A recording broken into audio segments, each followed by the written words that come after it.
What is up, everyone? My name is Ryan. My name is Eric. I'm Corey. And I'm Adam. And you're watching / listening to another episode of Moral Dilemma. Wow, that felt good. Yeah. We have a very, very special guest. We have Adam Farnsworth with us. With us. Everyone give him a round of applause, but not us. We actually fired him a few weeks. Yeah, we actually fired him. Some people might be confused. This is not Fatima Farnsworth. Fatima Farnsworth is back there running the camera. Hey, Fatima. We told him to stay quiet, which sometimes he doesn't do that. Be quiet. Yeah, shut up. They can't hear you, man. It's not like our voice We sounds have the same. Adam Farnsworth. And before we start, Adam, thank you so much for being on here. I know that. How does it feel to be on a podcast you were fired from? Well, granted, I wasn't at the table when I was fired. Exactly. Yeah, But you were the fired camera guy, so you've only seen us through the lens of the camera. Do we look even better in person? Oh, 100%. I figured. Wow. It's on me. The camera adds 5 pounds on us. I thought it was 10 pounds. 10 pounds. Well, I want to die. Or is that TV? I don't know. No idea. I want a TV. I heard that podcast audio adds 30 pounds. Whoa. Wow. Really? So we sound a lot bigger than we look, Wow. I guess. But yeah, also people watching may be wondering what this helmet is for. And for those listening, there is what is the era? What is it? What's this armor from? It's a Philistine A warrior. Philistine warrior helmet laying from on the table. old school, Old Testament And if- biblical days. If you big fans remember, when we had Brett Allen on the show, he mentioned that one of his favorite actors was Adam Farnsworth. So Adam has recently been in a movie. So would you like to elaborate? Yeah. Keeping it kind of short. For a few years, Don't keep it short, man. Okay. Keep it long. For a few years ago, I came across a men's ministry that was really it was pretty cool. I found a book. There was a book with it, and it leads you through a challenge where both physically and mentally. It's all about just your spiritual, your mental, and your physicality of it. And so it was founded by a guy. It was completely nonprofit, and anyone can join. And so it was really cool just to get through that. And through that, not only did I lose 20 pounds about That's cool. 3-4 years And ago. you gained 30 of it back just talking. Because Well, yeah. The voice. The audio, On the yeah. podcast has 30 pounds. But it just really helped, gain some spiritual discipline as well, not just physical. So Even more important. the guy that kind of founded that, he always had his passion. He wanted to be an actor, and he wanted to bring the gospel to an industry that needs it, and that's like Hollywood. That's filmmaking. Yeah. And so he partnered with another guy who has written a lot of awesome fictional books, but based upon biblical facts and truths.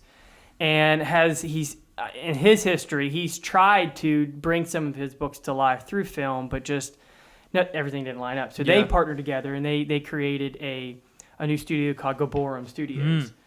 And so with that, it's just this most aggressive storytelling of the Old Testament warriors. And so that's like the mindset, is that you're this Old Testament warrior. So looking back at like David and Saul and all these Old Testament warriors who fought these battles back then, Caleb and Jonathan and Shamgar. and Shamgar, which has it's mentioned twice. Yeah. In the Bible. There's one scripture and then something else mentioned briefly somewhere else. But so recently, their first kind of major project, and they're approaching the industry totally different than Hollywood. They have It's crowdfunded, right? Right. Yeah. They got fellow believers, people from the SoulCon industry, which is what I started years ago, brought in, and then other people that kind of follow Cliff Graham and his books and stuff. And you just, it was $10 a month. That was it. But with that, you get all this exclusive content. You get insider look and stuff like that. And they really try to give back to those that lock shields with them. So he's getting this men's ministry warrior mindset. And so their first little mini project was Cliff, one of the co-founders. He wrote this little story based off of Judges 3:31. And it's based on Shamgar, son of Anath, or something like however you say it. And he slew 600 Philistines with just an ox goad. And an ox goad is just, it was a farming tool. Yeah. It's a long, Not a weapon. long spear thing with like a little hook to kind of goad rocks, you Yeah. know. And that's all he had to hold off.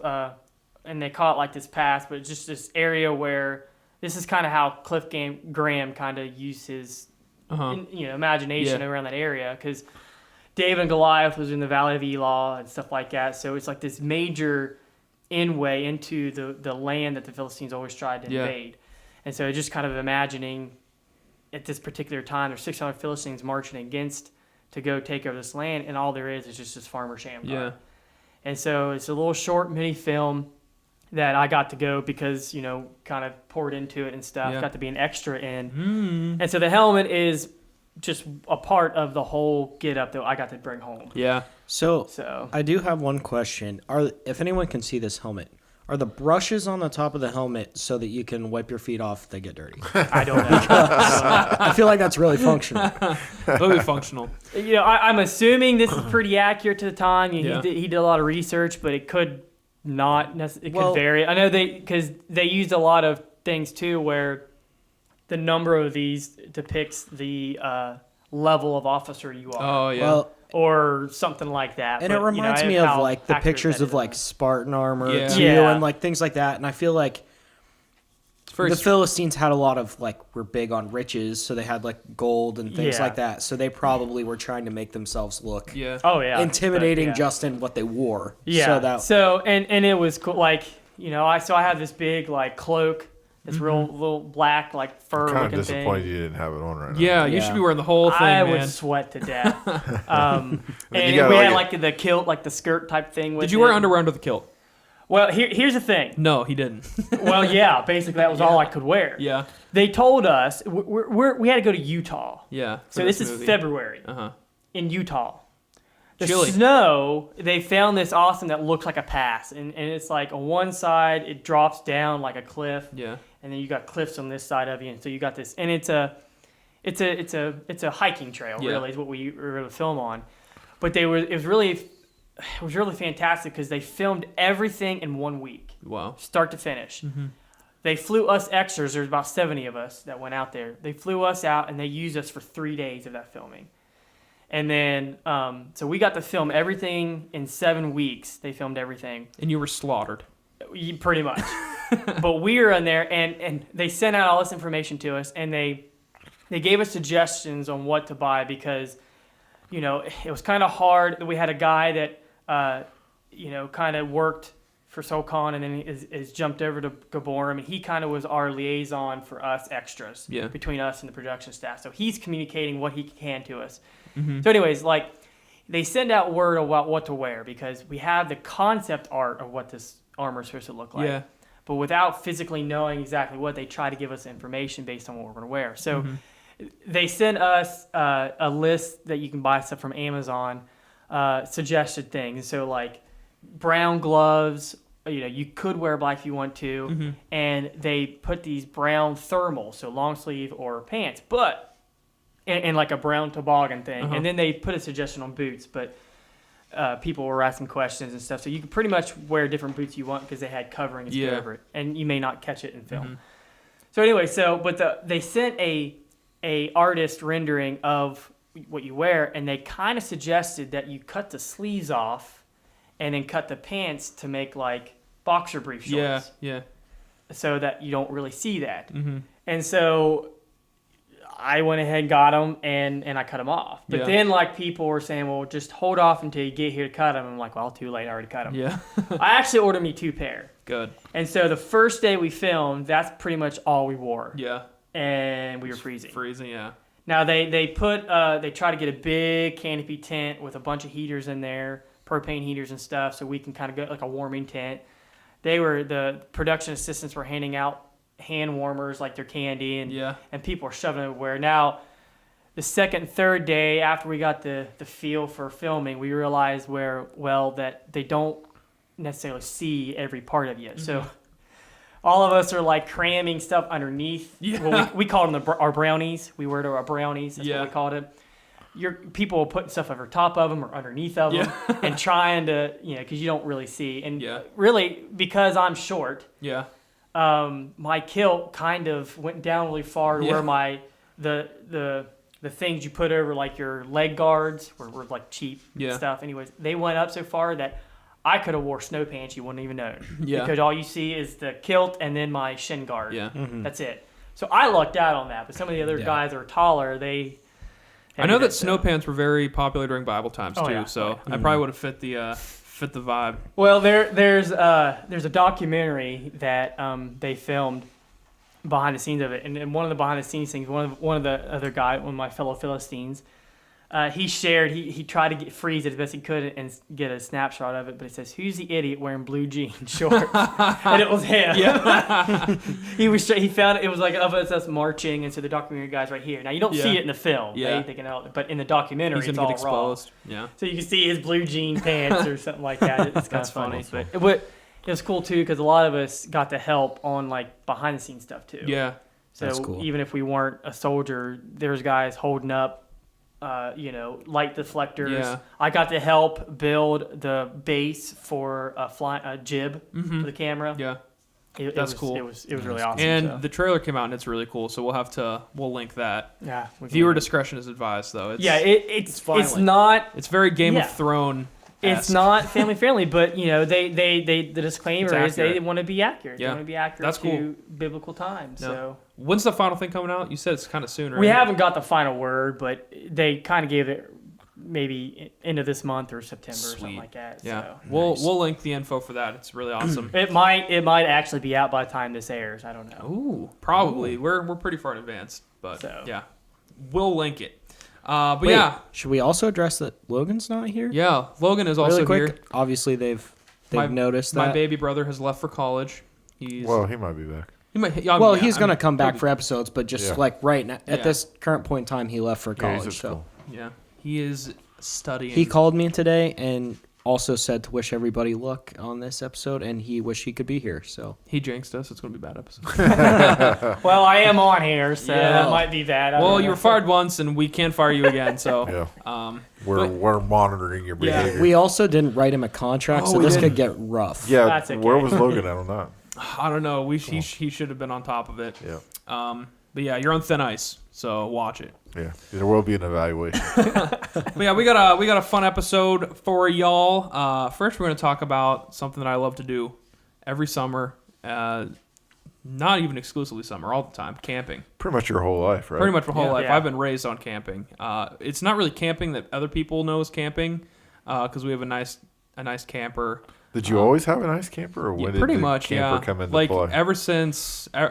Ever since I was born, pretty much, my parents started off with like a pop-up camper. Mm-hmm. So we never, as a family, we're big into tent camping. I've tent camped a lot though, just with friends and stuff. But when I camp with my family, it's more like just getting our nice camper and get away from where we live. So we're gonna share some good camping trip memories. Memories, yeah, for sure. So who wants to kick us off? I don't know. I can. Kick us off. All right, so I got a couple stories. One story is when I did a youth camping trip. There was this one kid. I'm not going to mention him by name, okay, because I don't want to embarrass him too much. But can you tell me off air? Well, I'll tell you two stories about this camping trip. Maybe I can tell you off air. Okay. I don't know if you know. I'll sign a contract. So we went on this camping trip. I took some of the teams. I was a youth pastor at Calvary at the time. And we went on this camping trip, and we had a good time. It was actually at Parchment Valley. Okay. We familiar with the there. place? So that's Ripley, West Virginia, for those that aren't in this area. Not Ripley, Tennessee? Yeah, not Ripley, Tennessee. That's another story. That's another story. Me ordering pizza at the wrong. It was Ripley, Tennessee, and I was like, well, we're not going to be able to go get that. So I am totally sorry. But anyhow, so we were on this camping trip. This one kid's just kind of embarrassed, kind of, maybe just a little self-conscious. Yeah. So they changed their underwear in their sleeping bag. Now, the funny part of this story is that a year later, we go to a retreat. A year later, okay? And he gets in his sleeping bag, and he's like, oh, there's underwear in here. And I was like, for the whole year. Dude, do you know how long that's been? That's never been over a year. Your underwear has been in your sleeping bag, and now you have to use it for the retreat. I remember who that is. Keep it packed in there. Now, here's the other story, okay? Part of the story is that I kind of like baked potatoes in the morning. Okay, you We've heard. You take baked potatoes, you put them in the fire, and, or the coals of the fire that's left over from the fire the night before, because the coals are still hot. Yeah. So you put your potatoes and you wrap them up in foil. You just let them sit for a few hours, and then they're really good. Yeah. So that was my plan, okay? And I was going to provide breakfast that way. We're going to have potatoes, and it was going to be really good. Well, the guys that were with me, my teens, decide they're going to put out the fire. And you know how they decide to put out the fire? They peed on it. They peed on it. Dude, that's the only way. They urinate on the fire before they go to bed, and I'm like, guys, you just ruined my whole experience. I was going to have a nice baked potato. Wait, now, question. How can I put a baked potato in a fire that's been peed on? Oh, okay. So the potatoes weren't in there already. No. That would have been worse. Yeah, that would have been worse. Just flavor. But just the disappointment natural. alone, Flavor town. It was just disappointing for me. Now, was there ever a moment where you thought, maybe I'll just do it anyways? No. No. I would have done it anyway. There was no thought of that afterwards. I mean, Plus, it my would've been done coals were overnight. cold now. The urine put out my fire. You're supposed to let the fire just die down naturally. That's true. Let your coals. Now they just ruined it. They ruined it in two ways. They stunk it up with their urine. And Urine. I like how you say urine. It stunk it up with our urine. That Mountain Dew urine stream coming out. And then, gosh. you always have fun camping with your family. It's a little, it's a good time, but it's also a tense time. Oh, okay? yeah. Oh, for sure. And so, we were having a bad day. We're trying to get, for whatever reason, my coals weren't cooking the chicken. Oh, chicken man. on the oven Gotta fire. hate that. And then you're just like, man, I can't get the fire to keep going or keep hot, and the coals to keep everything warm and start cooking. Yeah, and you get a little irritated. But that's part of the experience. And then we didn't have a scissors or a knife for some reason, so I'm taking a butter knife and I'm trying to cut this plastic thing, and I end up cutting my thumb with a plastic, not a plastic, but a butter knife. A butter knife, and I actually jam it into my, and that's not the first time that's happened. Really? Eric hurts himself on Are butter you knives. prone to injuries with knives? Butter knives exclusive. Butter Yeah. knives, Sure. because I actually did that once before. I jammed a butter knife when I was working at the Gusky Shutter, because they worry about kids, so they don't have actual knives or scissors around. But yeah, you could actually cut yourself with a butter knife. I've done it twice. Man, that's the It's worst. more of like a jamming, and you're like, right. Dude, you can hurt yourself with anything if you try hard enough. Oh, That's true. I almost cut off one of my fingers opening a copy. I was younger, just got a copy of the new Pokemon game. I was in the car using my mom's Swiss Army knife, and I was opening up this game, and I cut myself deep and stopped the bleeding with a diaper, and saved my life. Nice. Now, can I share one more story? Yeah, absolutely. My grandfather and I, and my dad was there too. We were camping. It was like a kind of like a church, other church kind of camping trip. It was just guys. So me and my grandpa were walking one morning, and we were talking and just having a good conversation. And then all of a sudden, my grandpa hears this sound. He's like, "You hear that? That's a buck. That's a buck. That's a deer buck. So he's like, so he knew from the sound that it was a buck. Yeah. Wow, that's impressive. We keep walking, and all of a sudden we see this guy. And he's just blowing his nose, but it sounds. And I'm telling you, it did sound like that.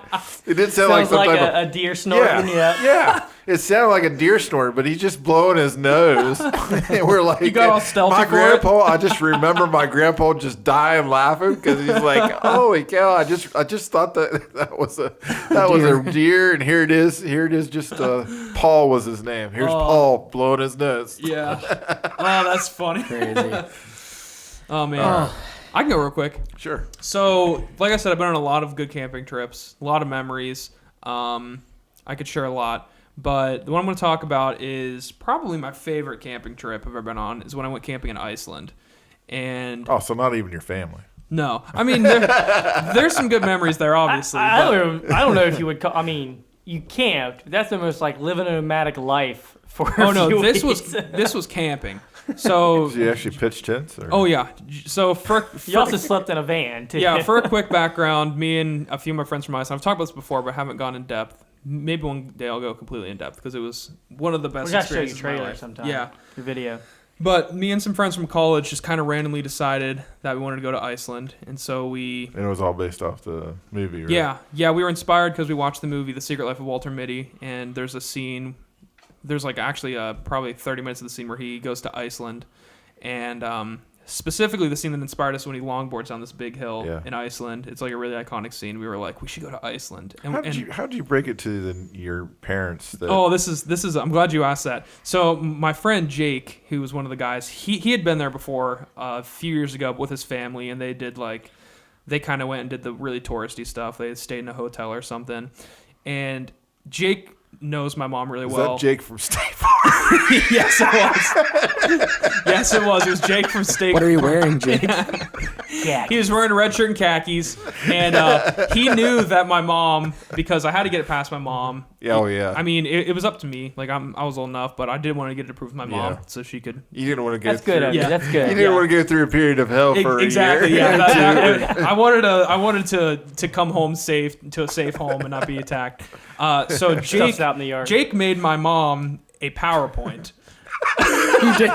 It was Do great. you have that? I do have it somewhere. I'd like to see We can that. link it. But not only was it a PowerPoint, he narrated the PowerPoint and sent it to my mom. And it is, I'm not even kidding you, one of the funniest things. I'll show you guys after this. I'll show you guys after this. It seems so Definitely serious. post it. I think that'd be. It seems so serious, but there's so much humor in it. And he as well. added, Yeah. he added music to it, and he did it all in one take. So there's like mistakes, but they're so funny. But that convinced my mom to let me go to Iceland. Wow. And not only that, she also financially supported me a little bit too. So cool. Thank you, Jake. Thank you, Mom. But yeah, so No, wait, Jake supported you, or your mom? Jake made the PowerPoint that caused my mom to be willing to support Yeah. me. So thank you, Jake, and thank you, Mom. Yeah, thank you, Mom. But yeah, we went to Iceland. It was an awesome time. And Iceland's just an island, as a lot of people probably know. And there's a big road that Is there goes ice? around it. Yes, there's ice. A lot of ice, actually. And a lot of moss. But we did this road trip around the whole perimeter of it and camped the entire time. And the cool thing about Iceland is that you can literally pitch a tent anywhere you want as long as it's not on this certain endangered species of moss. Really? So, which there was a lot of it. So, we're pretty much just squatting. We looked like a bunch of homeless people. There were 4 of us. We brought 2 tents, and then sometimes people would sleep in the van because it was cold. But also during this time of the year, Iceland, it was daytime 24/7, so that was cool. Oh, that's cool. Oh, wow. But here's my cool memory. Now, was it hard to sleep during the day? No, because we're so tired. We were so malnourished. The entire time, the only thing we ate were Cliff Bars, and we bought food when we got there. We got a bunch of beans, some oatmeal, and couscous. And we made it over a little campfire stove, so that was cool. But my favorite memory, I think, from that is one of our concerns with going to Iceland is that we were taking our friend with us. His name's Riley. Won't say his last name. But he, hands down, is the most unlucky person we have ever met in our entire lives. I'm not even kidding you. Just how unlucky this kid is. He lost all of his hair in 4th grade because he had an allergic reaction to a flu shot. and that is just he's been one bald thing. ever since. He's been bald ever since. He Oh, rocks it, though. really? Yeah, Yes. he rocks it, though. He looks so good. He has a nice beard, though. It's just the hair on his Did he head. sue the flu manufacturer? I have no vaccine idea. I have manufacturer? no idea. But he's a Sorry. lot of Sorry, really unlucky Riley. things happen to him. A lot of funny stuff. But we were kind of concerned about this because we were like, man, we're taking Riley with us. He's prone to accidents. But we did it anyway. As soon as we got there, we get out of the airport, take this car. It's like 3 a.m. in Iceland, but it's bright outside. So we decided to go to like one of the big cities and walk it because it was abandoned. It was cool. The moment he steps out of the car, he gets pooped on all over him by this bird. As soon as he steps. And Poor Riley, man. all of us dodged it. Like, it didn't hit any of us because we were walking side by side. And he just gets pooped on his head. The first thing that happens. Another awesome memory, though, is... Hey, at least he has no hair. He doesn't have to... He just wipes it right it off. off. Another awesome memory, I know I'm kind of going long, was one of the first nights we camped. We were kind of stressed because it's Iceland. It rained pretty much the entire time. And we had been driving around trying to find a spot. And we find this area right next to like the ocean. It was really, really pretty, but it was raining and stuff. And we're trying to find a good place to set up our tents because it was the first night setting up the tent. We were kind of sketched out of like, can we even set up these tents?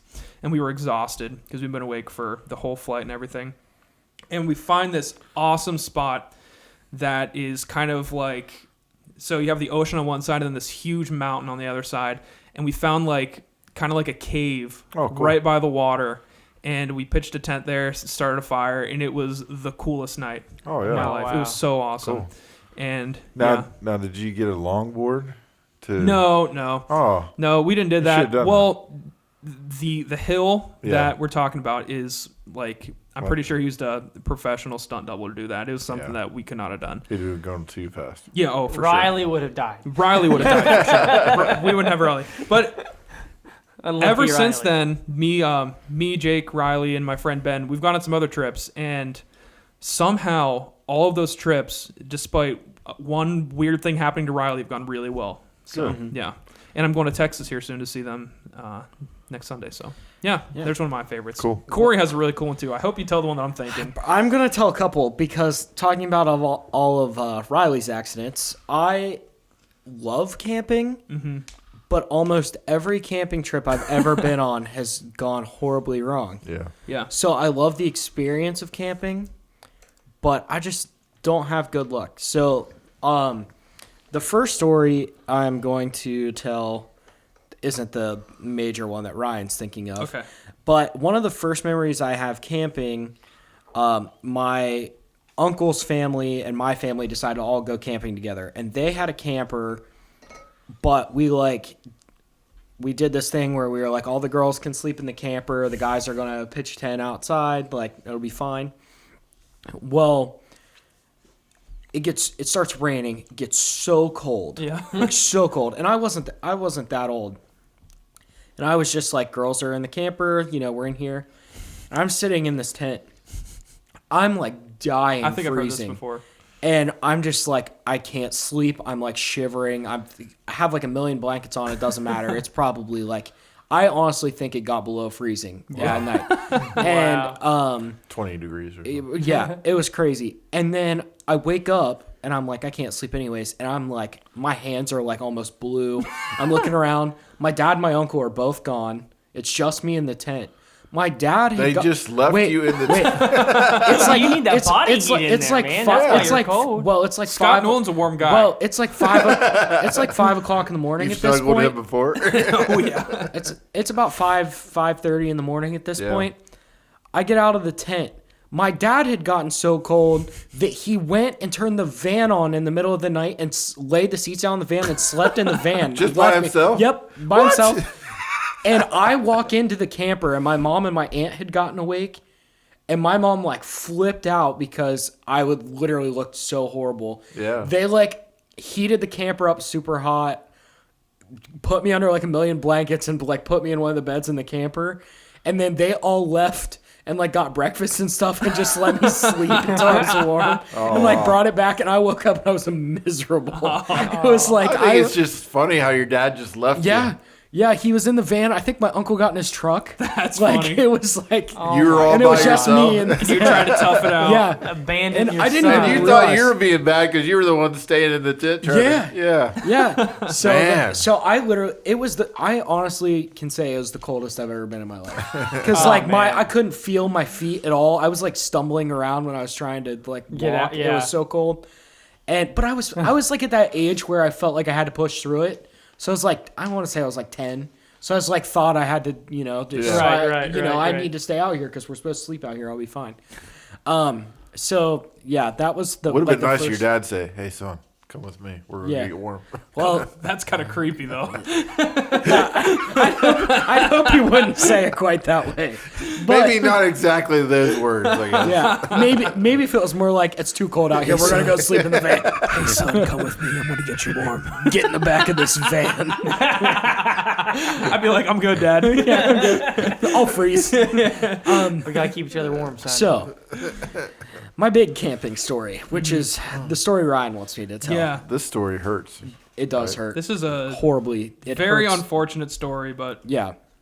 yeah. So, my senior year of college, Ryan's a sophomore. Ryan and I are newly roommates. Newlyweds. Yep. Roommates, sorry. Roommates, yeah. So, we had these like unit style dorms at Cedarville where you like share a bathroom and then there's 8 people that sleep in 4 rooms on one side and then like 8 Yeah. people that sleep on the other side. So there's like 16, but then we have 2 of those and like it's kind of like our dorm, like we call them, like our brother hall. So there's 32 total 32 guys. boys. 32 boys. But all then very, very close. Yeah, super close. And then we have a sister dorm that also has the same dynamic. So there's 64 total. Well, someone from one of the groups, his family had this giant like camping area. Yeah. Wow. And nice. it was, so we were like, we planned this huge event, brother, sister camping trip. We all had those like Eno hammocks that you can just hang from the trees. We were all going to sleep in And those. we were all going to sleep in those out in the woods. We had them stacked like 6 high up in the trees, and people would climb all the way up. There was this one kid from Washington State that literally climbs everywhere. Yeah. He climbed clear to the top and like he was probably like 50 feet above the ground sleeping. He slept there, yeah. Did you freeze that night too? No. So we go to this trip. We set everything up. It's cool. Having a good time. Having a great time. They have a giant like pond that you for swimming, specifically with like for zip swimming. lines, and diving boards, and slides. So we, don't get ahead of yourself. Yeah, don't hang on, back it up. So we start. We're all like having a great time. We start going on this zip line, and it's this day 1, day 2? Day one. Day one. Day Oh, one. man. Day one. Before dinner. It's before dinner. We're all swim. We had set up camp. Then we go up swimming, and camp is like a mile into the woods. Like it's really far. And we are up swimming. We're going off this zip line. It was so cool because they had a giant platform they built, and when you drop, you're like 20 feet above the water. It was so much fun, and people were doing flips off the zip line and stuff. And so we did all that. It was awesome. We were pretty much done. We went and to get dinner. So like we're all set up and we're eating on dinner. like the dock. Yeah, we're eating on the dock. There's people everywhere playing games, all kinds of stuff, whatever. I was playing volleyball. Ryan was playing volleyball. Not close to Corey. Not anywhere near me. Or this story would have ended differently. That probably would have ended differently. But our RA, Andrew, I won't say his last name, which we were doing this thing at the time where it was just kind of like a weird thing we were doing, but different people would say stuff to each other and be like, you won't do this. And then you just do it because it's like, whatever. And I just finished eating. And he looked at me and was like, you won't go down the water slide. And I was like, it's just a water slide, like, whatever. Yeah. I was like, bet. So I ran up, and I go down this water slide. And it was right off the dock. Didn't think anything about it. It's not like a huge slide. It's just like a kind of like a pool slide. Yeah. I go off the slide. The water's about 2.5 feet deep. And he didn't know it. And I didn't know. It's the only time I had been in the pond was on the zip line, and it's so deep you don't even come close to touch it. Yeah. Like it's built for that. So I come off this slide, and my body kind of turns because of the turn in the slide, and my right foot buries into the mud, and I broke and dislocated my foot as I was, and it was like. If you've ever seen the video like Gordon Hayward from the Boston Celtics when he broke his ankle and his like foot turned inside, that's what my foot looked like. And I was in the water so no one could see it, and I like started to pull my leg up, and my foot was like I could feel my foot in the wrong spot. It had to be really scary because you're in the water too. So it's it wasn't super deep. Thankfully, it's only 2.5 feet deep though. So I mean, you can't even get up, right? Well, yeah. So that was the problem. I like grabbed it and threw it back into place. Yeah. So I just you panicked. Did that on your own? I did it on my own. Yeah, I just like grabbed my knee and grabbed my foot and just because it just hurt so bad, and it helped. It actually did help, but I wasn't thinking, so I immediately go to step and it goes back out. So then I had to do it again, and then I'm like on my hands, like pulling myself through the water, and no one knows that this is happening because everyone's like eating all over the spot. And they don't probably expect it to happen. Yeah. So then, I like pull myself to like it almost was like a beach, like you pulled onto a beach, and the dock was right there. And my friend Christian was there, and Christian and I had been roommates my freshman year. He had actually graduated, but he was a part of this group the year before, so they invited him to come. Mm-hmm. And he knows me, and like he knew something was wrong, and he like came over and literally helped like pull me up onto the dock. Oh wow! Well, then I get over there, and I'm not going to mention any names whatsoever, but there were a bunch of like girl nursing majors in our sister hall. Yeah, and I'm like, I know myself. I'm really good with pain. Like I don't it doesn't bother me. This was different. Yeah. Like I knew I was messed up. No doubt. And they were like, "Oh, you probably rolled your ankle. We'll just get you some ice." So I didn't say anything. Did they graduate nursing school? They did. Yeah, they showed up. Watch out for the hospital near you, people. This isn't even what bothered me because at the time, like, they didn't really know anything. I blame Ryan for this whole thing. Well, I was just out there playing volleyball. So, what kind of friend is he? So Ryan didn't even know this had happened yet. That's not what bothered me. So, because they didn't really like check anything out, and it was like starting to bruise or whatever, but it was like not crazy. So someone gave me ibuprofen, some ice, and I was just like sitting there, and then I'm talking about it with someone what happened, and I hear these girls like 10 feet away from me. And it's like, why is he making such a big deal out of this? Like making fun of me. Oh wow! And I was like, are you kidding me right now? So I tough it out, don't do anything. Someone's like, do you think you need to go to the hospital? I was like, I don't know. We'll just wait and see what happens. The answer was yes, he should have. The answer was absolutely yes. And mind you, you're still a mile into the woods, right? Well, not there. We could have actually gotten. So did you hop over, or did somebody bring a vehicle this to you? I remember you tried walking on it. I tried to walk on it. Geez. I tried to walk on it. I did walk on it. Yeah. Someone helped me, and I would hobble step over it. I was in a ton of pain, but someone tried to help me, and we finished eating. We were playing games all night, and then late that night, someone was like, we should all go to Waffle House, because it was it's right down the road. Yeah. So we go to Waffle House, eat. We go back. I hobble all the way to where our campsite is in the woods. Gee whiz. Then and you had to sleep in a okay, hammock. so this is where it gets crazy. Everyone's sleeping, and How swollen is your foot right now? Well, too? at this point, when it he was woke up- starting to swell. I'll get to that. Yeah.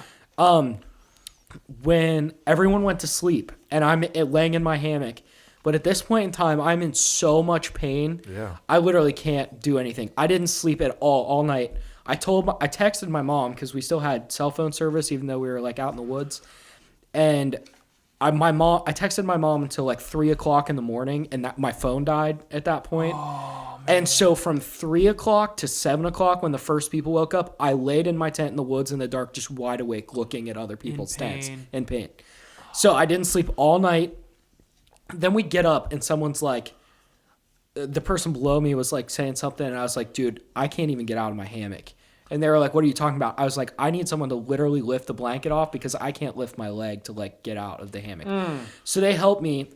I turn, so I'm sitting in the hammock, and my ankle is so swollen. It's the size of my thigh. It was awful. My thigh all the way down to my foot was the same size. It was And grisly. It was bad. My friend, gosh, props to Connor. I just want to say, Connor, my friend Connor piggybacked me so far until we were almost out of the woods, and someone had ran and got a side-by-side. Yeah. And then they we didn't even know they had the side-by-side, but someone found out that it was going on. And they brought it down in and sat me in the trunk because it was one of the ones that had the trunk on it. And then they took me out the rest of the way.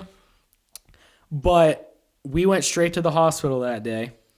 I tore 3 ligaments in my foot and broke 2 bones in my foot, completely shattered my fibula, which is the smaller bone on the outside of from your knee to your ankle. Yeah. And I now have an 8-inch plate with 6 screws in my ankle. Dang. And I have never walked the same, that's for sure. I remember I was with him one time when he because I would drive him to go to the doctor, and I'd be sitting in there, and he'd bring the x-rays out. I remember the doctor said that was one of the worst ankle injuries he's ever seen. Yeah. I also remember him saying that when not only did you tear your ligament, you also grinded bone into it when you were walking on it. Yeah. I was going to say, probably you continually walking on or hobbling on it probably did not help. It didn't help because what ended up happening was the bone shattered, but then because I tried to walk on it, it migrated through my foot. Yeah. So I actually have 4 scars on my foot now. The big one's where the plate is. There's a smaller one that's 1.5 inches on the inside of my ankle where they fixed the ligaments. And then I have 2 small ones on the very top of my foot where they had to go in microscopically and pick out all the pieces that had moved into my foot. That's messed up. But the surgeon that did the surgery on my ankle actually worked with a bunch of the professional sports teams in Cincinnati. one of my professors recommended them because he was like, look, he works for professional sports teams. Like his job is to make them like they're $1 million athletes. This is their livelihood. And it's like get them back on the field. And he told my parents that it looked like I stuck my foot into a meat grinder, and it was the worst. He said, I honestly can't tell you how what it's going to be like when he recovers. He was like some people get really lucky and it recovers like super well and they're totally back to normal, but he said being as bad as this is, like I can't tell you what the ramifications of this are going to be. Now, how'd them girls feel when they found out the truth? I will tell you, when I went back, first off, he was getting the ladies. First off, when I went back to school, I had to wait a week before they could do surgery because I was so swollen they couldn't do surgery. So they left me at school because like it was hard. It was just hard to move me. Like we stayed in the dorm, but my parents had come up at this point. They were nearby, and I was on super high grade anti-inflammatory medicine to try and get the swelling down. And I literally laid in my bed all day, and we created like this thing to like hang. I was on the bottom bunk to like hang my foot.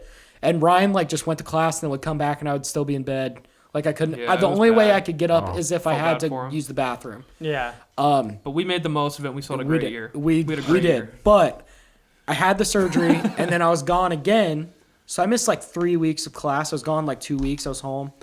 And when I came back, I had like one of those knee scooter things. And we always had brother or sister hall like dinners. And when I went to dinner for the first like brother sister hall dinner, the people that I'm talking about literally would not look at me. Like they did not make eye contact. They didn't say sorry. Well, there were a couple people that were like, "I'm sorry," but they weren't the people that were like. I don't think the people that said anything knew that I heard them. Yeah. But it was just it was just like I've broken bones before just for sports and stuff, and I was always the person that was like, Mom, don't worry about it. We'll see what it's like tomorrow, and then if it still hurts, like whatever. Wow. And I literally was sitting there after I couldn't get up out of the water, and when my friend Christian had to like pull me up, I was like, I'm messed up. I think we should find the names of all those girls and expose them. Yeah. Ruin their careers. We definitely should. But I will say, you said to blame it on Ryan. I will say, he had no idea this happened for like 25 minutes. But as soon as he found out, he sprinted to me. He was like, I cradled him like my baby. Yeah.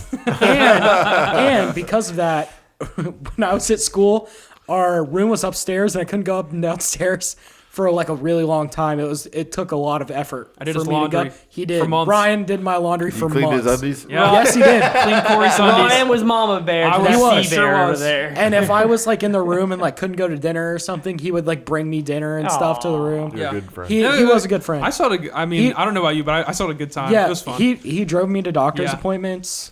Yeah. And See, that was one of my favorite parts of the year, is driving to those doctor appointments, because that was we actually just a lot got of off fun. We just campus hung out, and got away from all we'd usually the get- fake nurses. we'd usually get like off campus food and stuff. So it was cool. All the fake nerds say, But, I just walked yeah. that off. So that was a huge story. So sorry I took so much time on No, that, that's but all right. it was life changing, literally life changing. Yeah. When I wake up in the morning, it's hard to walk. Oh, yeah. Still to this day. I still carry him and do his laundry. Yep, That's not true. that isn't true. Adam, right? what do you got? Yeah. This is the camping episode. I just realized that. We're gonna have This to I'm fine with change it. up gears. I'm This fine is a hard. This was a hard one for me because unfortunately, my caving trips weren't as terrible as that. Just the group of people I went camping with a lot. We did some things that probably I can't say on this podcast. Yeah. One was a pyromaniac. Yes, and I won't mention names either. But yeah, a lot of times there was fire involved. One was a guest on the show. A lot of times there was, it was just, because my group of friends someone was a guest on here, their family had a river lot. Our first And guest. that was a pastime for us. We would just, Sunday nights after church, we would all go down to this, their uncle had built this cabin basically by hand and stuff, so we didn't really have to stay in the tent, we stayed in the cabin. But man, we'd stay up all night, Mountain Dew, pizza, all stuff. And it would be like an every other weekend thing. So there's all kinds of shenanigans going on down there. And then there's also camping trips that we went on that I actually took pretty much the same kind of group of people, and maybe a few extra. Actually, we went to the mountains, like in West Virginia, Monongahela National Forest type of thing. A national forest. Yeah, and so we roughed Did you burn it. down the floors? There's almost. There's like we tent camped. There's no bathrooms. You have to dig your own hole type of thing. And that's the good stuff. Here's the thing: most of these people had never went that type of camping before. And I grew up there. My dad and I always go trout fishing up there and stuff. And so, I've taken them there, and we've actually went to other campgrounds. And most of the time we went there for we were celebrating somebody was getting married, so it was like a guy bachelor party type thing, but nothing. Dig your own whole bachelor party. Yeah, but that and of course we videotape stuff, so we have a couple of DVDs from a couple of those, but that I can't show or link or anything. Oh wow, we're gonna link them. They're and these are Christian guys. Oh yeah, well nothing. It was good ornery. It was ornery, but it wasn't. It was some monkey business. It was, yeah. That's what I'd call I mean, one of those trips, Cedar... someone just happened to have fireworks in their truck. Yeah.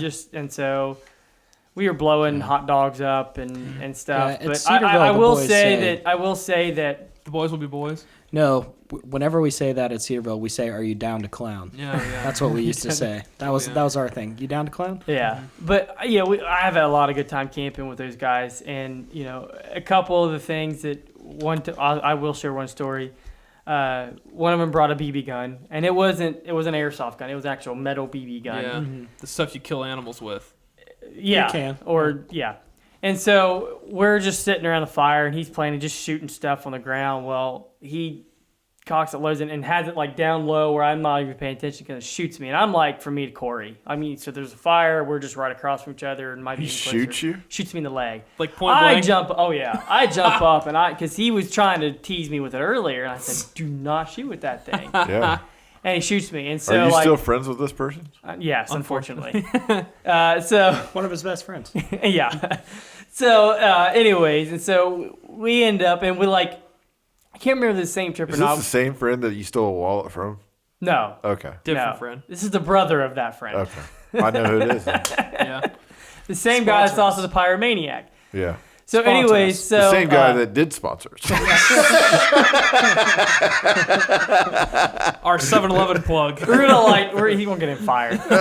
Anyway, so I can't remember if this is the same camp trip or not, where somehow we turned it into a game with this BB gun. Anyways, somehow I get it, and I'm chasing him down, and I ask him, "Do you surrender?" And he's laughing. He's on the ground because he fell, and he says no. So I go point blank and shoot him right in the thighs. Payback. So he laughs. It wasn't. They're not that terrible. So yeah. Really, yeah. My cousin got shot in the neck, or no, my cousin shot somebody in the neck with a BB. Yeah, and it actually was in their skin, dude. It was hanging. I saw a neighbor boy of mine. Another neighbor boy shot him, and it was in the right below the eyeball, in that little skin. You can peel that down, and you can see the BB. Are you serious? That's my Did worst. he lose his eye or no? Okay, missed. The Christmas story is not true. No. My dad killed the biggest cat I have ever seen in my entire life. One time had crawled up underneath our house. My dad killed it with a BB gun. Wait, he killed a cat? Yeah, it was like rabid. Rabid cat? I would hesitate to call it a cat. It was more feral. like a timber wolf. It was huge. It was like a bobcat. Yeah. Killed it with a BB gun. Big old bobcat. Yeah. Why didn't he use just a regular gun? Because he's shooting underneath our house. Oh, so he didn't want to damage it. Yeah, he didn't want to shoot like a pipe or something and cause the house to explode. But don't farm out. He got the cat. How many shots did it take? I don't know, but I remember me and my friend Ben were spectating. My dad was clearing the house. He crawled up there with the BB gun. I remember the first shot he took, he pinned it. This might be graphic for the podcast. It's fine. We already lost probably 10 viewers. He pins this cat up against the corner, and the first shot he forgets to put the BB in, and so he just shoots. He just shot air in the cat's mouth and just ticked it off. And we hear the loudest cat scream, and my dad's he's probably fighting scared. with the cat, and somehow he gets a BB in. I kind of imagine what your dad is screaming too at this point. Probably not PG. But me and my friend Ben were like, "Oh my gosh, is my dad gonna die under there?" And then eventually he comes out with this cat by the tail. It's dead for sure. And he picks it up, and it's massive, the biggest cat ever. Me and Ben just go chuck it in the woods. Wow. Yeah, it was not a pet cat. It was It was a dangerous Timberwolf. cat. Yeah. Well, we were afraid it was Bobcat. going to go under there and either have kittens under our house, which would have caused a bad So problem. you just killed a whole family? I don't think it was pregnant. It's awful. It was a male cat. Oh. We were afraid it had rabies and it was going to crawl under there and die and just Yeah. stink up our house, so we had to take care of it. But yeah, good times. Interesting. Yeah, I've got a lot of good camping Yeah. stories, and Yeah. I videotaped a lot of it, so it's So We it's should have had a documented. campfire with us. Yeah. We should have this done this episode outside Oh, that would have been around cool. a campfire. We Maybe can act next like it's time we will. outside. But it I got it some also good rained cricket today. noises. Ready? That was the worst I just- cricket it's a sound Norwegian I've ever heard. cricket. Yeah, it's an Icelandic cricket, Eric. Yeah. You earned it. Do when we it want to was go there. ahead and do the next topic kind of fast? Yeah, we're gonna Yeah, have to. we I got think time. we extended that We'll a just little bit. skip the The last last one. one. Okay, cool. So yeah, now we're gonna quickly talk about something that I'm excited to talk about, and I don't even know what I'm going to talk about yet. Is our favorite movie villains. It's not a good Yeah. movie unless it's got a good villain. Yeah. I can And I kick stand it off by if that. you want. Well, Kick us off. well, can I say this before Yeah, you share go ahead. that every great movie, my personal opinion, has to have a great villain. Okay. Has to have. I think It doesn't- I think it's very important for it to have some type of antagonist or Yeah. There has Antagonist. to be type some of- type of controversial thing Exactly. going Yeah, on. I don't. No matter what I genre. don't think it has to be like specifically a villain, but whatever is playing the role of like antagonizing the. Yeah. There's got to be some kind of force going To and fro, against to and the fro. protagonist. Yeah, exactly. That's like, and that force. See, has I to would be even good. argue that it doesn't even necessarily have to be a person. Yeah. It could even Oh, be yeah, a no. concept. Yeah, A situation, I a circumstance. think that's true, but I think the best movies do. Really? Usually. Yeah. Oh Okay. well, if you can, Because you that way you can personify target that. exactly. If you can have a person that iconizes all that stuff or brings on, yeah. Sorry, I had it. no, I think that's a good point to add into it. So I'm going to go with Shrek no and Lord Farquaad. The The scariest fact villain. when he was on his horse and got down and you first found out that he was small, that terrified me. that terrified me. But It's always the actually, little guy you have to watch out for. Yeah. Yeah. They get you at the knees, man. So this is actually really serious. This is one of, in my opinion, the actor that played this villain is one of the greatest actors ever. Like just the way he did things. You're gonna take mine. I'm definitely taking it. I guarantee it. Heath Ledger, Dark Knight, Yeah. Joker. He did a phenomenal job. He did too good of a job. Yeah. It ruined him. It actually It ruined they- everybody after him. Exactly. Yeah, and the He thing got is, so lost in that character. but even not just that movie, like other movies that Heath Ledger has been in, he's just incredible. And the lengths that he went through to become and personify what Yeah. the Joker was. Like a lot of the cartoon, whenever I think of like the cartoon Batmans and see the Joker, he's always kind of like well dressed and like upkept kind Yeah. of, but he's crazy. Right. Yeah. But Heath Ledger took the Joker, in my opinion, to a level that, like, if the Joker was a person in real life, Real person. this is how insane. yeah. Exactly. Like, the level of insanity that he portrayed, it was just like, and the reason I think it made him such a good villain is because the way that he portrayed that villain, he would have done anything. Yeah. Like, there was no, it was almost like, It was also a lot- believable. it was believable, but Yeah. a lot of villains are like very scripted and like they have this plan on what they're gonna do and what.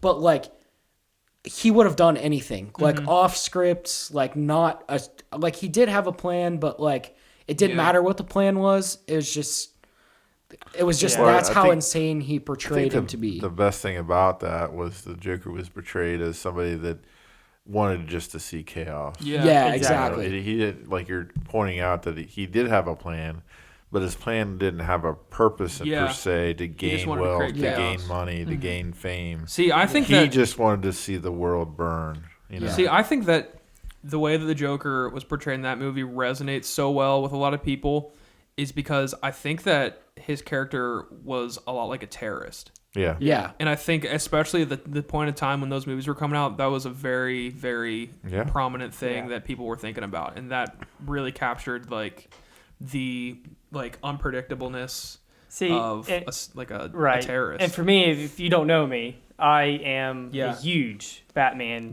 fanatic. He has a Batman tattoo, just so everyone knows. Yes, I have a literal bat cave in my house, and anyway, so huge. He is Batman. The Joker has always been my favorite villain of anything, no matter what. And yes, cartoons and different movies portray him differently. But the thing about the Joker that I love, and this actually comes out in the cartoon sometimes, not directly, but and I think the movie did really well with Heath Ledger, is that the Joker needs Batman and Batman needs a Joker. Yeah. Because it's always that they try to personify that good versus evil, and there's always going to be that evil. And in Batman, in comics, you have all these different villains, Penguin, even Bane, all these other villains you come up, but the Joker is the one. Yeah. And Joker would not know what to do with himself if there was not a Batman. And it comes out in the movie a little bit too, is like, saying, and even like Commissioner Gordon says it, it's basically Batman is spurring on these villains. Yeah. Because here we get Kevlar vests, but now they get Kevlar piercing bullets. Yeah.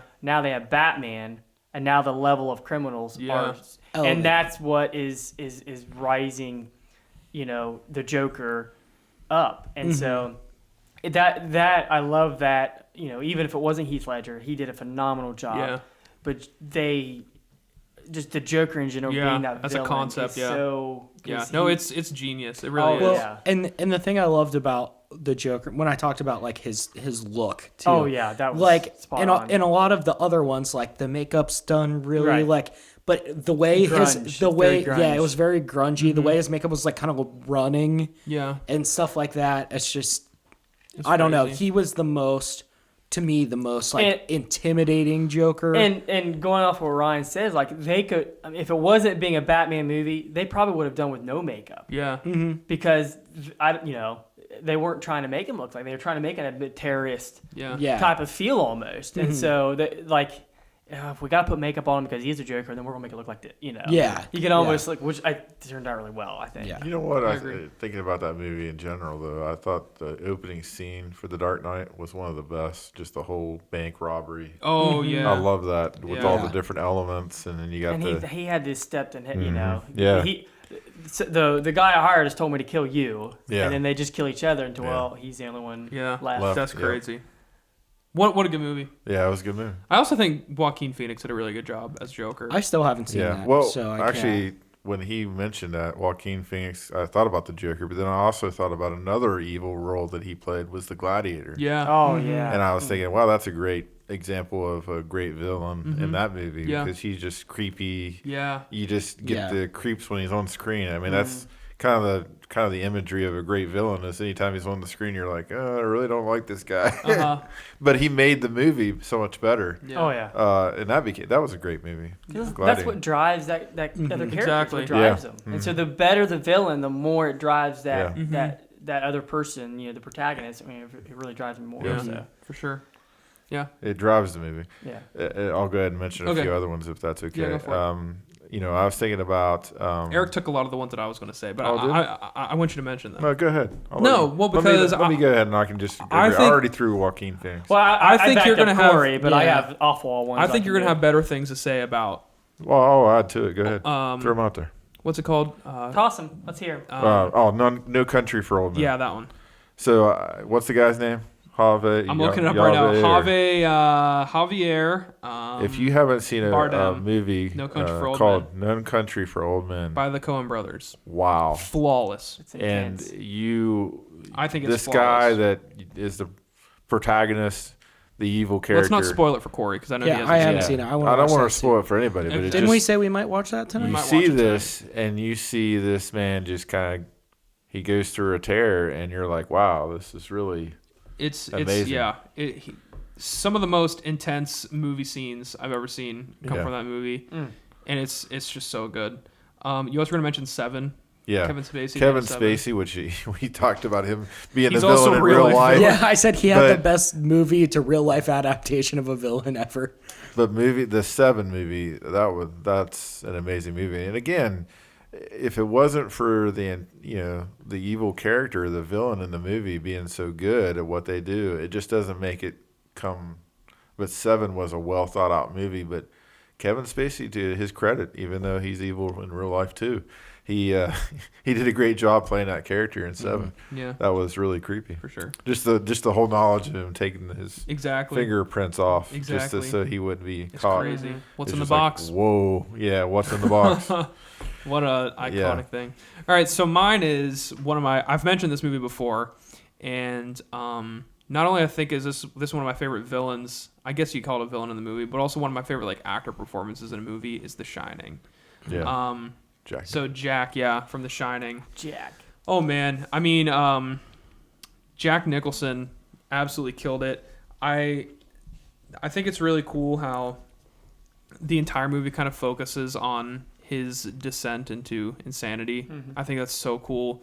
The scene when Wendy discovers his book that he has been writing and it's just nonsense is just an absolutely great scene. And then obviously the iconic door scene with the axe. Here's Johnny. Didn't he improv just think it's that? crazy. Yeah, he did. Mm-hmm. Yeah. That's what I thought. And another cool thing about that movie, which I think kind of explains why I think it's one of the best horror movies ever, is that there was a lot of a lot of the actors were mistreated a lot on set. There's a lot of really, yeah. Oh, I mean, Stanley Kubrick was kind of famous for he was very, very devoted to getting his image across no matter what. He tortured her. Oh yeah, especially the what's her name? Her character's name is Wendy, I believe. Yeah, I remember. Yeah, Shelley Duvall. I think that might have been her only. Literally tortured her. Yeah, almost. I think that's one of her only big movies.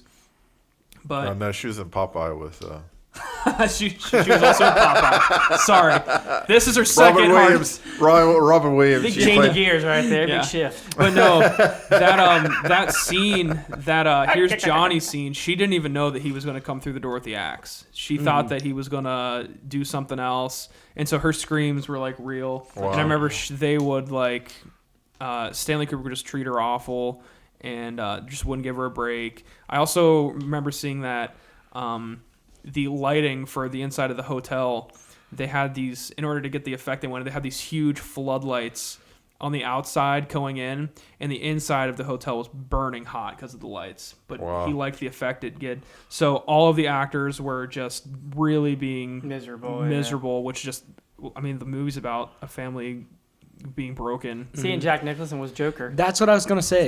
So, obviously, all of the Batman movies have villains that transcend other movies, which is they crazy. always end up being a Joker. If you're an awesome villain in the movie, you end up being a Joker. Yeah, Joaquin Phoenix. Yeah. But man, I think The Shining's such a good movie, and it's a great book. I know Stephen King didn't like the movie though, which is crazy. Mm-hmm. Is there a movie that he did like? Did he like Stand By Me? I honestly I don't know. I know that a lot of them that have come out because he didn't like Pet Sematary, which I thought Pet Sematary was really good. Yeah, I couldn't watch it. Did he like that? I honestly don't know which ones he liked. Ryan. I'm sorry. Stephen King guy. I love Stephen King, but because I don't know. I don't know. I will look it up. Like Carrie, did he like that? I don't know. He might have. What about you, Adam? What was the Because one I about... stole yours, but I was planning on that one before I knew you were going to be on this episode today. So, yeah. So well, that's my first thought. Yeah, was that one because I just like Joker in general. But I have an off the wall one. Okay, one sec. I just recently he said he really likes The Shawshank Redemption. Oh yeah. I don't know how you couldn't. Oh yeah. And he does really like Stand By Me. Okay. I thought maybe Stand By Those Me are the first two that Shawshank Redemption, great movie. Oh yeah. I don't know how anyone could not like Shawshank. Yeah, that's great. Mm-hmm. Good. Little off the wall, partly, but I do not like Dolores Umbridge. Who is that? Oh, Harry Potter. Yeah. If I can skip a movie, it's that one. She gets under my skin. It's Harry Potter. Now, and I will say too, on a more serious note, I love the good versus evil fight in Hawaii Harry Potter. Mm-hmm. I mean, you have Voldemort, and whether he's, whatever, but just the fight against good and evil is awesome. But the one movie where you have Dolores Umbridge, she's sent from the ministry, but it's when the ministry's kind of corrupt, and she's trying to, get it back out of, get it under control, get it under ministry, and she just irks me. Yeah. And so as a villain pushing, and you see it, not just the main character, but like the entire school, they're just getting revolting, and that's what happens. Exactly. I mean, other kids are starting to meet in secret to disobey and stuff like that. Remember that time where That's my off the wall villain. Yeah. Like, oh, No, that's a good one. She had him write down Harry Potter, write down stuff. I would not. I would not tell lies. Yeah. And he was writing it, and it was actually writing on his... It was the ink on the paper was blood, but it was because it was magically coming and writing on his own hand. Yeah. That's the type of villain you love to hate. You just hate that person. Oh, man. She did a great job because she was like... Oh, yeah.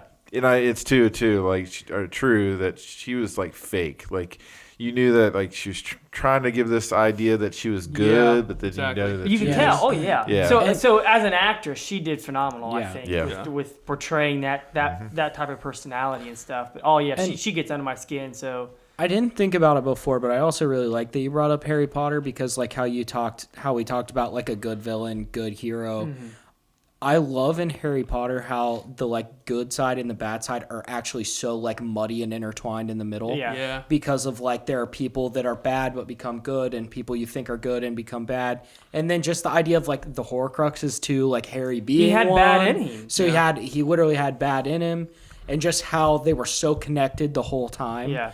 This could take a spiritual turn. That's what I'm saying. That's why I kind of brought it up, because it can. Have evil in he's not only is he fighting this external force, but then he ultimately has to fight the evil inside of himself. Yeah. But then I think of like Snape. Like the whole time, that character is just fantastic. See, and and it's like I don't want to say he's really a villain. I can't say he's a villain. He's not. Sorry for spoiler alert. Surely you found out by now. But if you haven't seen it by now, but throughout the whole movies, you do get irked by him. Harry named his own son after him. Just to let you know that all those movies are on HBO Max, which you can get for free with AT&T Unlimited, which is our next sponsor. Well, I wanted to say that shortly here soon they're going to be on Peacock. Oh yeah, I've been hearing a lot about Peacock. Peacock is the NBC version of a streaming service. Gotta pay it's for free. another one. No, it's free. Well, because there's a lot of shows I want to watch that are showing up on there. Isn't The Office? No, The Office is going there. Yeah, The Office eventually. What about Friends? Is Friends going there? No, Friends is going to be on HBO Max. Okay, I have that one anyway. But Harry Potter's another great one where. Yeah. Also, just a quick shout out to Voldemort. I think Voldemort is a great villain. Oh yeah. I mean, that carries. I would say the movies though. I'm sure of the book, but I didn't feel like it carried the same weight. In the movie. Really?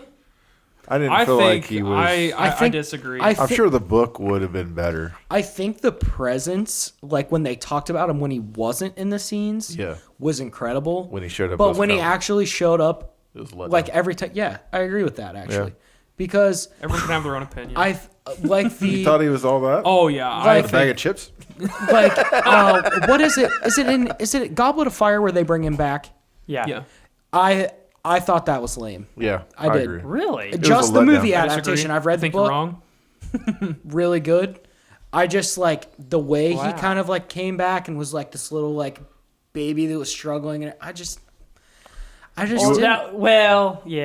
I guess as a movie, I don't know how you would. Wrong. Yeah. It was to me, it's like that's them trying to show that that's all the further he could get. He needed the rest of it. Well, here's my perspective. I haven't read the books. It was just the pure but evilness. Even just watching the movies, I just felt like Voldemort was kind of a little letdown when he showed up on screen. Because, and I can see where you're saying that, because every time they talked about him, it's just like the way they talked about him. Yeah. Like there was so much build up. There was build up, and then but then you have all the other Death Eaters come, and they're petrified and terrified. Oh yeah. And some of them are afraid to even like he just exerted that presence and dominance. But you really feel like the actor. No one mentioned it before. Oh, no. I think that Voldemort, the actor that played Voldemort, did incredible. Really? Absolutely. I don't even think it was. Not only do you have to act like a villain, you also have the whole thing where you like Voldemort has like these. He was high and mighty. Yeah, he was snooty. He has these like snake-like qualities. He's such a complex character. I'd like to see Heath Ledger play Voldemort. Oh, I don't think anyone else could have done it. I mean, Heath Ledger's really good, but I think that the actor that played Voldemort is probably the only person that could have done it the way that it was done, and I think it was done really well. Same with Heath Ledger and Joker. I also don't. I don't want to get into it, but I think that saying that. I mean, I guess there are certain. I mean, having 8 movies revolving around one villain, I guess there are some points when people might feel disappointed. But I think as a whole series, the rise of Voldemort is extremely impressive. Oh, The fact that every movie has a different point of people trying to bring him back to life, and he's created this cult of people to bring him, and then that's the whole theme and the whole idea. No, and then I'm saying once he does come back to life, the way that the actor presents himself and the way that the character is written becomes this huge foe, like this terrifying thing. I think that the fact that in the movies people are so afraid to say his name, I think that when he finally reaches his full form in one of the last movies, I think that he definitely presents himself as someone terrifying and powerful enough. And if you think about it, the first few movies and even the books, and this is the way it was just written, it was progressive. Yeah, he was there. He was an underlining thing going on, but there was also other things going on in their lives that they were tackling. Yeah. I mean, also troll in the dungeon. Exactly. The three-headed dog. That's another thing. So there's little things that doesn't really jump that quick. He's the underlying villain of the whole series, but towards the end, it really got. Yeah, exactly. But the last two movies, he is the main villain. Absolutely. But the other movies also focuses on, for that movie, the major villain of that movie or book. But so for when you're disappointed in him presented at the end in The Goblet of Fire, he wasn't necessarily the main villain of that movie. I think that there are other villains. Right. Mad-Eye Moody probably was the main villain for that movie. Well, it wasn't really him. Yeah, the actor that plays him. So yeah, I mean, Quirrell. I still want to have a Harry Potter episode because we should. Yeah. Not that I'll be here to do it. Yeah. We might ask Fatima Arnsworth. I'm going to throw this out. Just talk about another great epic saga, Lord of the Rings. Okay. Yeah. I'll throw that out there. Yeah, I mean, just for sure. Another good versus evil, overcoming all these extreme obstacles. That's awesome too. Well, and we could have full episode. I mean, there are so many. Like Eric said, the best movies usually have that force. So like Harry Potter's an example, Lord of the Rings, Star Wars, Shrek. like that. I will say, Shrek the Third specifically. Years ago, when all that was fresh and to come out, and this is just me. I like to imagine, just to go a little enough further. Like I was waiting for the Sauron to be present. Yeah. I was waiting for that. Well, that's what I think. Somehow he gets, what I mean? Yeah. And maybe that's cliche. I mean, that's done too much movie. So I applaud them for doing it the way they did. But like me, it's like, man, can we have another cut of it where he actually gets the ring and then let's see the heroes try to overcome him getting his full power. Like I don't know, that's just my imagination, but. Understand. All right. Well, that was awesome. That was fun. We've gotten deep there. So now we're going to. I folded my script up. Must have been stress talking about villains. Yeah. We're going to be talking about. So we're going to carry on Luke. We did Luke last episode, right? Yeah. Luke 1 through 8. Now we're going to do Luke 9 through 13. Mm-hmm. I'm going to go ahead and go first because I have the first verse in chapter 9 because I think it's epic. Reminds me of a movie scene, honestly. Let me get it here. So yeah, mine is Luke chapter 9, verse 1 through I'll go to verse 6. You guys write that? Sure. Yeah. All the way to 6? Yeah. Maybe 6.5. We'll see what happens. But it's about Jesus sending out the disciples, and he kind of I'll read it first. When Jesus had called the 12 together, he gave them power and authority to drive out all demons and to cure diseases. And he sent them out to proclaim the kingdom of God and to heal the sick. He told them, "Take nothing for the journey, no staff, no bag, no bread, no money, no extra shirt.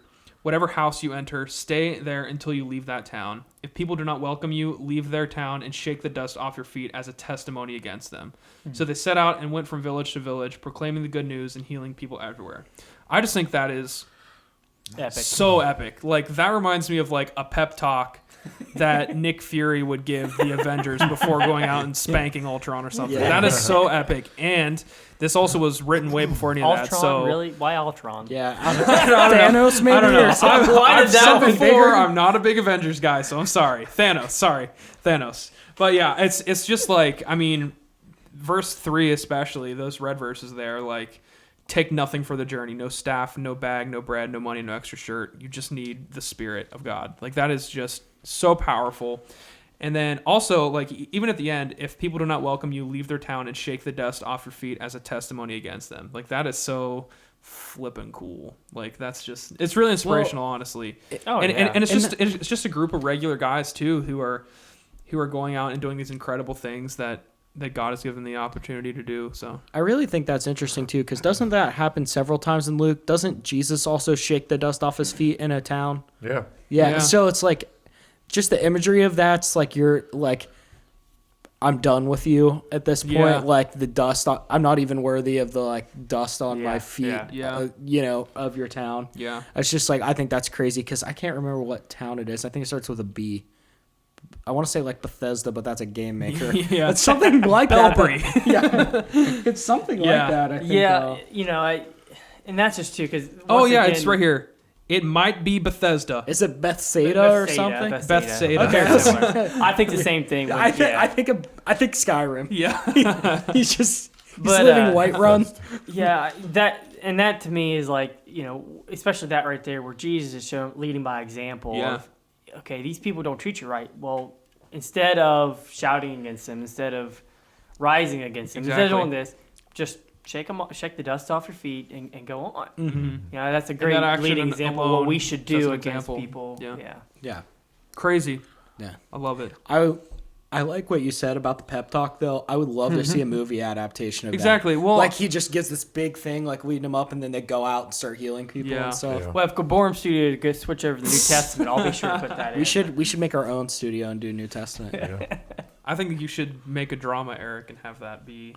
Ooh, there you go. You can have 12 guys. Yeah. And they could be the disciples. Healing people. Yeah. And then get our feet really muddy and like wipe them off. I had a good idea. Someone could play Jesus. Adam usually plays Jesus. Gives a pep talk. And then since you have 12 people, you just follow the journey of one of them. Yeah. That'd be cool. That would be cool. Epic. All right, so we're going to start taking funding for this.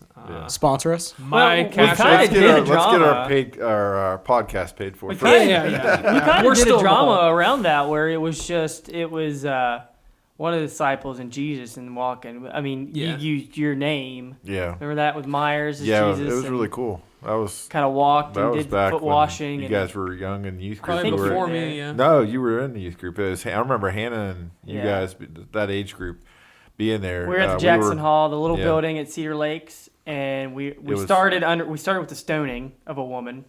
And then we went to underneath the shelter and did a foot washing thing. Oh, yeah. And then I remember the foot washing because I couldn't get my shoes off. and then we carried across, and then everyone kind of walked, and Dan played guitar. Yeah, I remember this now. As we walked over to the chapel and finished up. And I thought Eric played guitar. He was eating.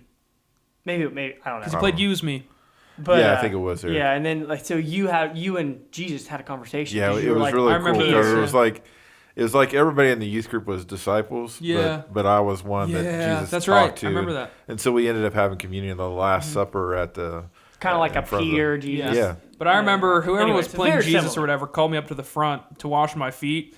And I could not untie my shoes. And I was trying to kind of be serious, but I was having the hardest time getting my shoes off.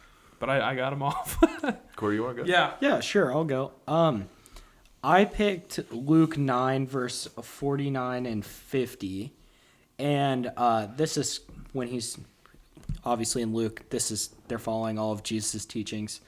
And the disciples are kind of talking to Jesus, and just talking about John talking, and he says, John answered, Master, we saw someone casting out demons in your name, and we tried to stop him because he does not follow us.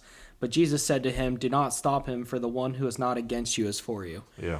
And I thought that was really relevant, especially for the time we're in right now, because there's a lot of division, even there's a lot of judging. There's a lot of judging, but even I think of different church denominations. There are certain denominations that will want to argue who is right and who is not. Yeah. And right now what we all need, what the world needs, is Jesus. Yeah. And absolutely. it's like why are you this is someone that should be our ally, not our enemy. Yeah. Exactly. Yeah. So why are we judging them for doing good works? Yeah. Because they're not doing it the way we focus on the wrong thing, right? Yeah, absolutely. We focus on watching everybody else, even like brothers, like Isaiah and Xavier, they'll be watching each other and and seeing what they do or what the other person does or what the other person gets away with or not. Yeah. Instead, the main focus should be in our lives is stop worrying about our neighbor and worry about what God wants for us. Exactly. For those of you that don't know, Xavier and Isaiah are Eric's kids. Yeah. Oh, they're Eric's kids? Yep. Oh. They're actually Shelly's kids. Wait a second. His wife. But yeah, when I kind of have actually been working through the book of Luke right now, so it's kind of cool that we've been going through this on the podcast while I've been reading it. But I read that and I actually stopped and read it again because it's such a small, it's just 2 verses, but I felt a lot in that about what we're going through right now, even especially in the United States, just division over people, what their views are with the coronavirus stuff that's going on and racial issues and stuff like that. And it's there are so many little things that we want to pick people apart on when you can agree with 99% of what someone else agrees with, but you want to fight them over this 1% when you could be doing so much good. Yeah. Exactly. Well, if we keep Jesus in the forefront, as he should be, the author and perfecter of our faith in Hebrews chapter 12, that's the goal, right? Yeah, absolutely. Let God just, teach people as far as, I'm supposed to teach sound doctrine, but ultimately, I need to continue to live out my faith and live out the calling that God has for me and not worry so much about what other people are doing. Mm-hmm. Yeah, absolutely. Definitely. Adam, you want to go? That's good. Sure. What if you said no? What would we do? Nah. Well, you could go, really. No, I want to go. I'm going to go last. Mine's kind of heavy. Adam, you're on thin ice. You better go. I was wanting the main guy to go before I. The main guy. Well, one Whoa. of the No, main Eric's guys the are main guy. people. No, I'm Eric's the main guest, guy. I agree. So. Eric's the main character. How dare you disrespect Fatima Arnsworth that way? Wow. Oh, Fatima what? Nah, we don't care. All right. How you doing over there, buddy? Anyways, mine's nothing. Mine's a well-known one, but that's all right. It speaks to me because of it has to do with SoulCon. It has to do with kind of based on that and what really helped me a few years ago. Just try to speak to that warrior within me. But it's 9:23. It says, "Then he said to them all, if anyone would come after me, he must deny himself and take up his cross daily and follow me." And so, what's really attributed to SoulCon is to deny your flesh. Yeah. And in anything in our life that we deny, it's not just the common things. It's even food. It's even what you drink. It's what you lust after with your eyes and your heart. It's everything. We need to deny our flesh. Exactly. And man, that I've read that for years and I've studied and I've known it, but something clicked with me and when I kind of got part of this men's ministry, is how there's so much with it. And that's actually one of the key verses to that ministry. And the logo is designed around it because there's a fork and then there's the cross, and then there's a skull, and then the skull is supposed to represent you dying out daily to the flesh and there's a snake crawling around the fork because not only health wise we don't want to give into Taco Bell food, which we're probably gonna go and get after this, but you don't want that to become such a thing that you desire and you crave. But then there's also things like temptation of the actual physical flesh, where you lusting after women or other things, and we need to deny that every single day. We have to wake up as warriors for Him and deny that every single day. And for me, I'm a youth pastor, at the same church. I'm a youth pastor, and so even being in a leadership and authoritative role like that, man, I still struggle every day with denying my flesh, so to speak. And all every of us morning, do, right? exactly. And so, I'm no different than anybody else. And so every morning I have to wake up and deny that of what may come that day. Yeah. And I got to take that cross up daily and be that warrior for Him. So, it just speaks volumes to me. I love the verses like that where it specifies daily. Too. Oh, yeah. Because you could easily just write that verse, deny your flesh. But the fact I think it makes it so much more real, the fact that it's a daily fight. Yeah. Like, not just like, oh, I'm denying my flesh and I'm good. Yeah. I just denied that and I'm good with it forever and I'm fine. Like, I think it's so easy for, especially when you're like witnessing to people and stuff, when people talk about the like mightier than thou Christians that are like, that they feel like they can't even talk to because they think they're just better than them. Like that stereotype that we get put into sometimes when you put us in a box. And I think acknowledging that, like, that verse is so real to me because we have issues too every day. Yeah. Like every day we make a conscious choice whether we're going to do something the right way or we're going to be sinful in this whatever. And we're asked to deny that. Yeah. We're asked to deny that daily. Yeah. And there's so much good scripture before and after that, because I mean before that it said the Son of Man must suffer many things and be rejected by the elders, chief priests, and teachers by the law. He must be killed on the third day raised. So like, to me, it's like Jesus has to go through all that, and then he's asking us, "Hey, just deny yourself." Yeah. You know, so like I don't know, so I can go on. Crazy. Yeah. So I'll just share mine real quick. Luke chapter 12, verse 4, it says, "I tell you, my friends, do not fear who kill the body. After that, have nothing more that they can do. But I warn you, who you should fear. Fear him who, after he has killed you, has the authority to cast you into hell. Yes, I tell you, fear him." Wow. Yeah. What basically that is saying is that, yeah, man can kill you. Man, somebody can take you out, but they don't have anything else to do with you. And I think the one thing that, it may seem kind of dark, but it gives us hope because that is so true. Yeah. Somebody might kill me. Somebody might throw me into prison. prison. They have no power over you after death. Yeah. So who does have power over me after death? It's saying that there is hope after death, that there is a resurrection after death. Yeah. So, I should fear God because he's the one in charge of me. Oh yeah. So whether I'm living now or living, after my death, I should respect God because he's the one totally in charge. I like that you picked that because I also almost picked that verse. Oh. I thought about that, but then I kind of butchered it when I read it. No, that was good because it is true. Like we need to have, I think a lot of people, and we've talked about this before, and a lot of people talk about that, like the God on the shelf faith, where you're just like, think he's good, but like when you need him, let's bring out God because he's good, and then but we need to have that like holy fear of who God is, because I think a lot of people are missing that these days. It's just like he is omnipotent and all powerful and all knowing, and like we should have that holy, like, I think when I think fear, I think like a respect. I mean, it is a fear, but like that like holy respect for who God is. Yeah. I think I referred to this before, but it's like, if somebody came in here famous, I'm sure we'd all be kind of a little intimidated by somebody that was like a great podcaster, a great actor. Lord Farquaad. Yeah. Lord Farquaad. If somebody came in that was popular, it'd be a little intimidating. Yeah, I'd be around them some. Why don't we have that respect for God? Absolutely. Why don't we have that kind of fear for God, that we respect and value his opinion so much that it overshadows everything else? And people today are like saying, well, God's a loving God and stuff like that. They don't think about his wrath. They don't think about having to fear him. But God is he's never changed. And to me, I just love the Old Testament and looking at these old battles and warriors. God was ruthless to those that did not obey or had opportunities. And he didn't just go and do it. Everyone had an opportunity. Everyone had an opportunity to learn and to know and to come to God.